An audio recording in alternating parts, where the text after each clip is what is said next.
Lizzie Borden, The Waiting Time, page 141, Flapdoodle Gush, Iotic Dribble. There was nothing to do but wait. Just over 2 months stood between Lizzie Borden and the grand jury. 66 days of wondering whether the 21-man jury would send her to trial or set her free. The newspapers could hardly bear it. With little actual news to print about the case, they squabbled over Lizzie's treatment in jail. Some sneered at what they believed were her many privileges. Others had her shivering in the chilliness of her temporary tomb, wrapped in shawls for comfort. Only one of the stories had any possible basis in fact. All along, reporters had begged for interviews at Taunton jail, and Lizzie refused every one of them, until a letter came from Miss Kate McCurk, an old acquaintance in her charity work. Would Miss Borden grant an interview for the New York Recorder? She wanted to know. Lizzie agreed. I was anxious to see if this girl, with whom I was associated several years ago in the work of the Fall River Fruit and Flower Mission, Miss McGurk wrote in her article, had changed her character and become a monster since the days when she used to load up the plates of vigorous young newsboys and poor children at the annual turkey dinner provided during the holiday for them and take delight in their healthy appetites. How do you get along here, Miss Borden? Miss McGurk began her interview. To tell the truth, I'm afraid it's beginning to tell on my health, Lizzie said. She missed fresh air and exercise. I cannot sleep nights now, and nothing they give me will produce sleep. Without her friends standing by her, Lizzie emphasized again and again, she would have fallen apart. Their loyalty made it bearable. The hardest thing for me to stand here is the night. When there is no light, Lizzie confessed. Lights out began at 7:30 and no exceptions. They will not allow me to have even a candlelight to read by, and to sit in the dark all the evening is very hard. But I do not want any favors that are against the rules. Seen through Miss McGurk's eyes, Lizzie's stoicism bloomed into something meek and admirable. Lizzie had either been grossly misrepresented by the press, or she and Miss McGurk were putting a masterful spin on her personality. Likely a measure of both was coming into play. 2nd Street from another angle. The house on 2nd Street had not been fitted out with all the latest conveniences. Miss McGurk's interview explained. Because there was talk in the family of moving up on the hill, Mr. Borden was as satisfied with the old place as ever, but if his daughters wanted to move, then he wanted to please them. Even so, Andrew Borden was not inclined to spend any more than necessary to do it. For the last year, a real estate agent had been hunting for a bargain for him. In the meantime, McGurk claimed it was not Andrew Borden who resisted updating their current residence. When Mr. Borden wanted to put in modern improvements, the wife and daughter said they preferred to stand in it than have the house torn up for piping. There is one thing that hurts me very much, Lizzie said. They say I don't show any grief. Certainly I don't in public. I never did reveal my feelings, and I cannot change my nature now. They say I don't cry. They should see me when I am alone, or sometimes with my friends. It hurts me to think people say so about me. I've tried hard to be brave and womanly through it all. She spoke slowly. Miss McGurk wrote, and her eyes filled with tears that did not fall before they were wiped away. I know I am innocent, and I have made up my mind that, no matter what happens, I will try to bear bravely and make the best of it. The accusation that she was unwilling to have her room searched also stung. Why I had seen so many different men that first day, and had been questioned about everything until my head was confused in such a whirl that I could not think, Lizzie said. Dr. Bowen was just preparing something for her headache when Fleet rapped at the door. That was the only reason they had not let the assistant marshal in immediately, she explained. As to our not putting on mourning, of which people spoke unfavorably, Lizzie continued, there was not a moment when I could think of such a thing as a hat or dress. Somebody was talking to me, it seemed, all the time about the murder and asking me questions, and I could not think of anything else, and besides, she explained, their father had never approved of the custom. If people would only do me justice, that is all I ask, but it seems as if every word I have uttered has been distorted and such a false construction placed on it that I am bewildered. I can't understand it. There was not a trace of anger in her tones, Miss McGurk concluded, simply a pitiful expression. Petticoat propaganda, the Fall River Globe branded it. Newsman Edwin Porter pronounced it a magnificent fake. Perhaps it was, or perhaps the Globe was envious of Miss McGurk's scoop. Well, no one has yet proven the McGurk interview inauthentic. Nonsense was indeed running rampant in most newspapers. Borden's coverage in the early fall of 1892, and it was just getting started. Lizzie Borden took an axe. Every editor in New England salivated at the sight of the Boston Globe's front page on October 10, 1892. Lizzie Borden's secret. Mr. Borden discovered it, and hot words followed. It was an explosive story, more dramatic than the alleged jailhouse quarrel between Lizzie and Emma.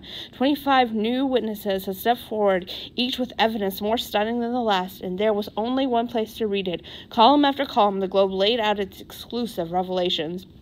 While pushing her baby carriage down the second street on August 4th, a Miss Gustave F. Ronald had heard a terrible cry or groan. Looking up to the Borden's window, she spied a woman in a rubber hood or cap.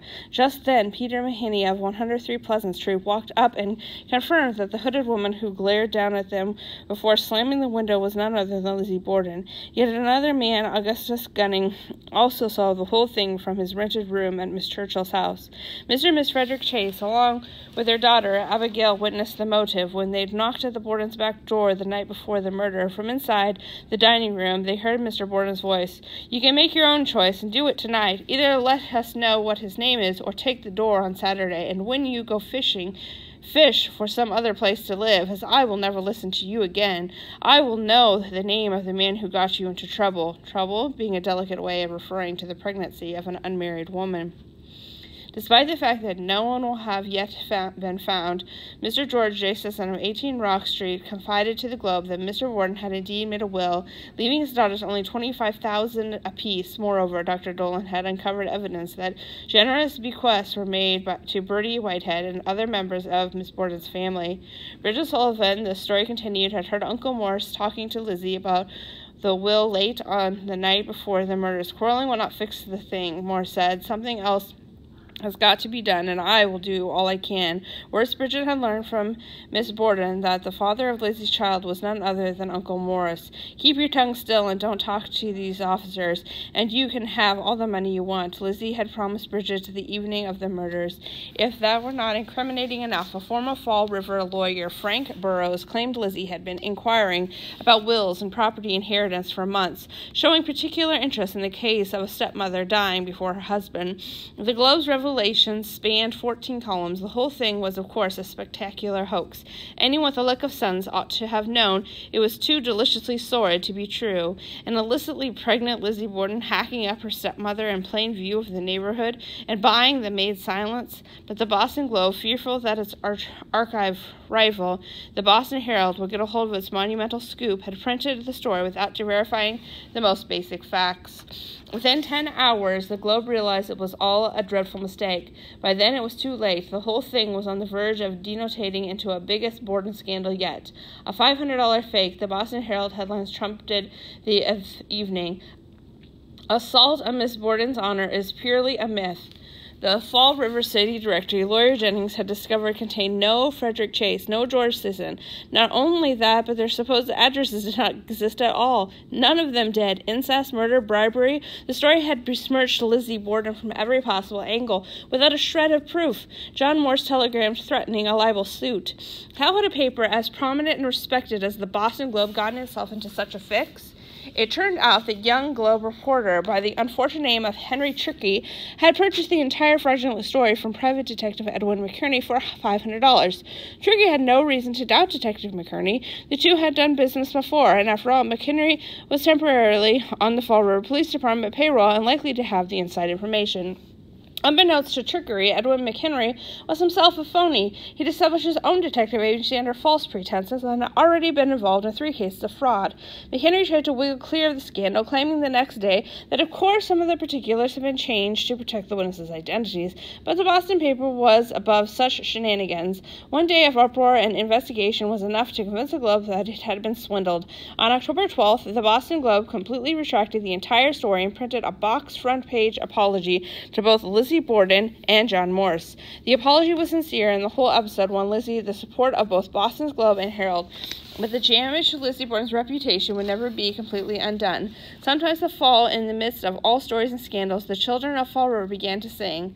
Lizzie Borden took an axe, gave her mother 40 whacks. When she saw what she had done, she gave her father 41.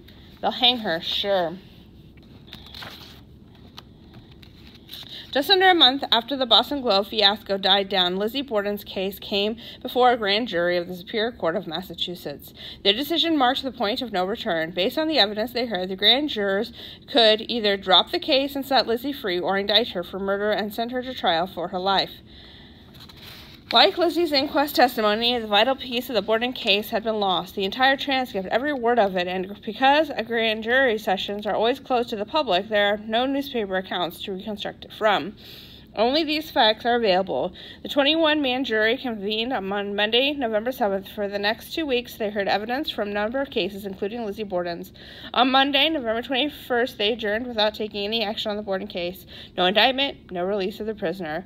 More evidence was coming, the papers assured the public. It did.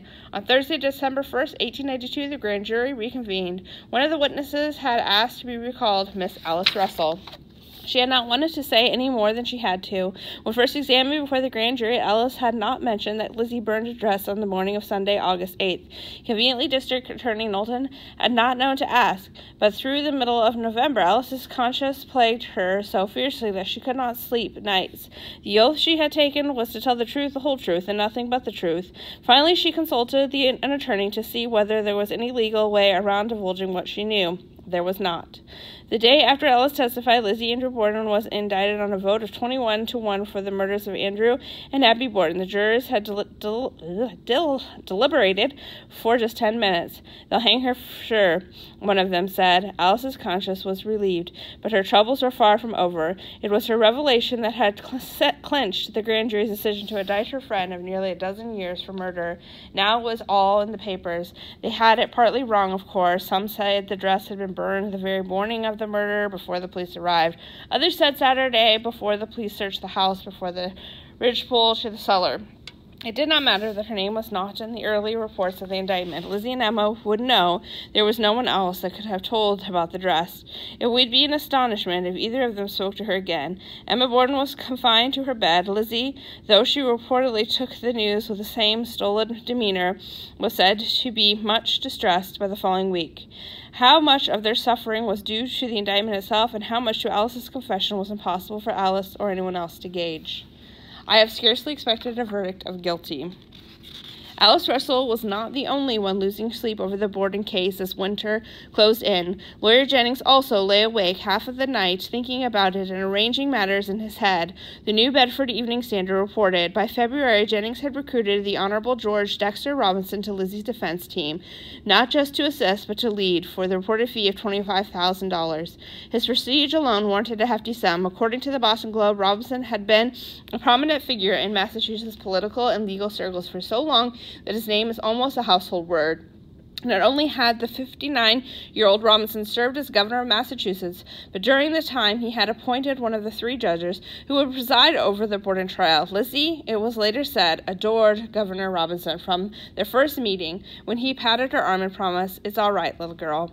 The defense was not alone in fortifying itself. Sometime in late March, the state attorney general appointed young William Henry Moody to join District Attorney Knowlton for the prosecution. A graduate of Harvard, the 40-year-old Moody was also a district attorney in his own right in Essex County and was considered one of the most skillful and successful pleaders of the excess bar. Although the Borden case would be the first murder trial in time, he would become Secretary of the Navy and Justice of the United States Supreme Court. And yet District Attorney Knowlton's mind was not more at ease than Lawyer Jennings. In the first place, he had not expected to be the one to try Lizzie Borden at all. Usually the State Attorney General took responsibility at capital trials, but he had demurred on his doctor's advice, so he said. Despite recurring newspaper reports, Bill Halsam wondered if the Attorney General had deliberately dodged the Borden case.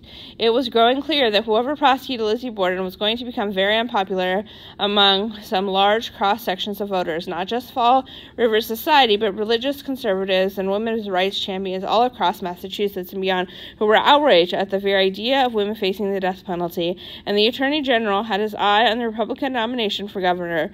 No one with such aspirations wanted to open his mailbox and find spiteful postcards like Knowlton had received. One thing is sure, and that is, you will never be district attorney again. The people of Bristol County will attend to that next November. After the mean, underhanded part you have taken in the Borden case, you deserve to be kicked out. Respectfully yours, Voter. support for Lizzie. Immediately following the arrest, a number of respected organizations came out publicly in support of Lizzie Borden's innocence. On Monday, August 15th, Lizzie received a message in Taunton jail. We, the members of the Young People's Society of Christian Endeavor, desire to extend to our fellow member, Ms. Lizzie A. Borden, our sincere sympathy with her in her present hour of trial, and our confident belief that she will soon be restored to her place of usefulness among us. The message was also released to the press. That same day, the local chapter of the Women's Christian Temperance Union convened a special meeting to publicly declare their sympathy, support, and unshaken faith in Lizzie Borden. By the next afternoon, the Women's Auxiliary of the YMCA was praying for her too. An interest in the Borden case spread. Lizzie advocates multiplied. At a Boston meeting just 3 days after Lizzie was judged probably guilty at the preliminary hearing in September, the president of the Massachusetts Women Christian Temperance Union read aloud a petition asking the governor to release Lizzie Borden on bail. All but 40 or 50 of the 2,500 members in attendance stood to show their support. But it was more than politics troubling Knowlton. The district attorney had begun to believe that the whole trial was a lost cause. Personally, I would like very much to get rid of the trial of the case, Knowlton wrote to the Attorney General in late April 1893, and fear that my own feelings and the directions may have influenced my better judgment. Exactly what those feelings were, Knowlton did not say. It hardly mattered. Once the grand jury had indicted Lizzie Borden for murder, there was virtually no legal way of backing out. It does not seem to me that we ought to take the responsibility of discharging her without trial, even though there is every reasonable expectation of a verdict of not guilty, Knowlton wrote. They had even investigated the possibility of insanity to spare the time and cost of trying Lizzie to no avail. The situation is this, Knowlton summed up. Nothing has developed which satisfies either of us, and she is innocent. Neither of us can escape the conclusion that she must have had some knowledge of the occurrence.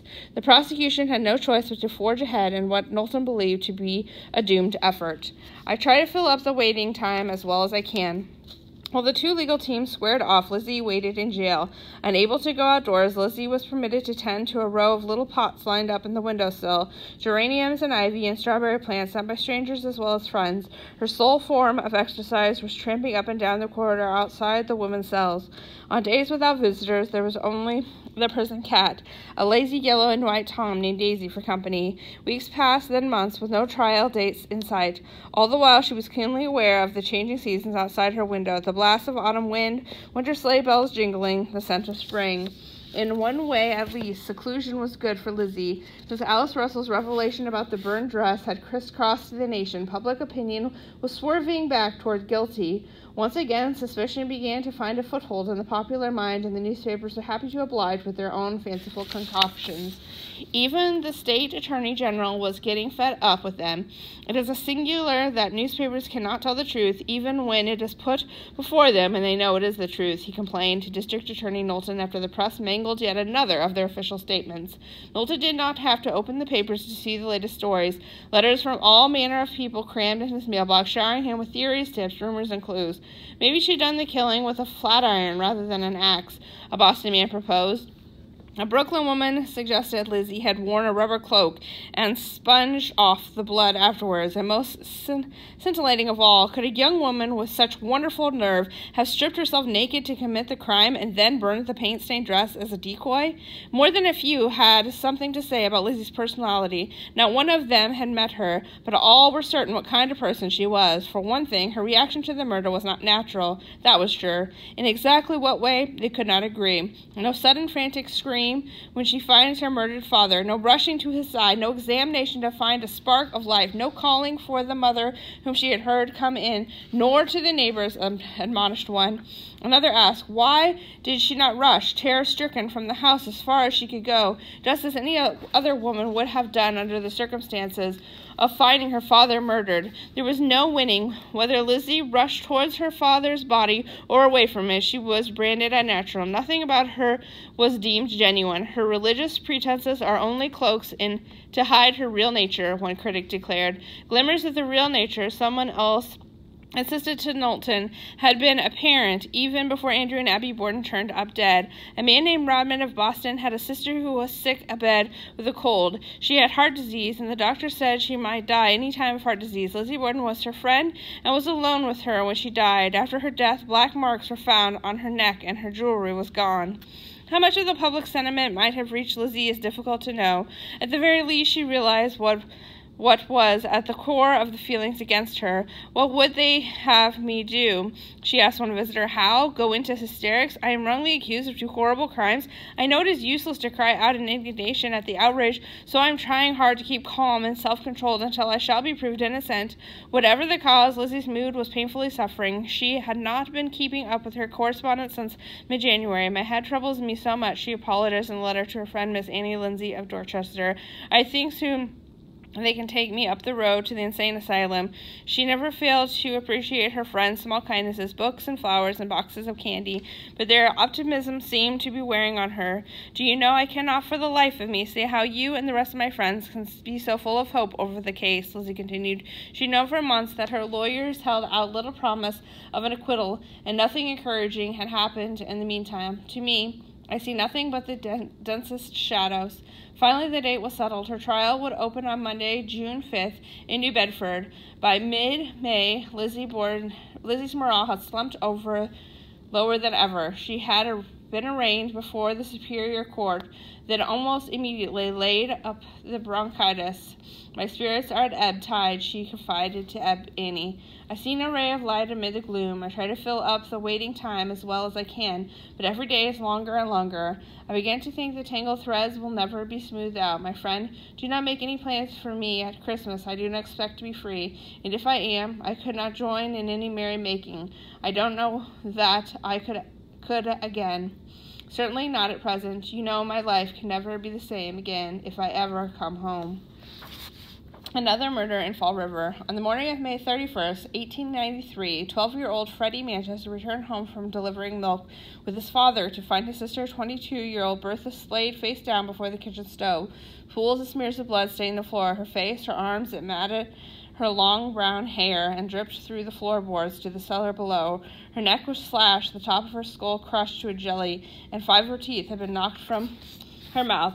The scene, the Evening Standard said, was fully as revolting as the appearance of either victim in the Borden tragedy. A bloodied axe was found in plain sight on the woodpile. Despite the obvious parallels, Marshal Hilliard insisted there was no similarity between Bertha's murder and the Bordens. The motives in the case, the marshal said, was obvious. Bertha's watch and money had been stolen, and her position on the floor indicated that she had struggled for her honor and her life, though she had not been raped. Following the trail of Bertha's missing property, police soon accumulated enough evidence to arrest a Portuguese immigrant named Jose Corella de Mello, who had recently been fired from the Manchester farm without pay.